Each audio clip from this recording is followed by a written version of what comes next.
Hello, আসসালামু আলাইকুম। সবাই কেমন আছেন? আশা করি সবাই ভালো আছেন। ট্রেনের এই ঝিকঝিক শব্দটি খুবই ভালো লাগে।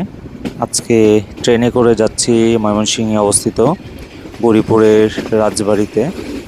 তো ট্রেনে আমাদের অলমোস্ট ২০ থেকে ৩০ মিনিট সময় লাগবে। রেল ভ্রমণে একটি সুবিধা হচ্ছে চারপাশের প্রকৃতি খুব সহজেই দেখা যায় এবং খুবই ভালো লাগে। যদিও জানালা দিয়ে ভিডিও করাটা খুবই রিস্ক। গৌরীপুরের রাজবাড়িতে এসে খুব বেশি কিছু দেখতে পেলাম না।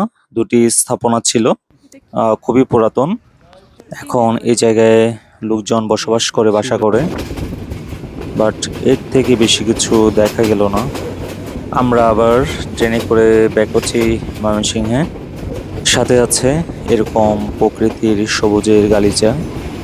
রেল ভ্রমণ সবার কাছে কেমন লাগে? সবাই জানাবেন। আল্লাহ হাফেজ।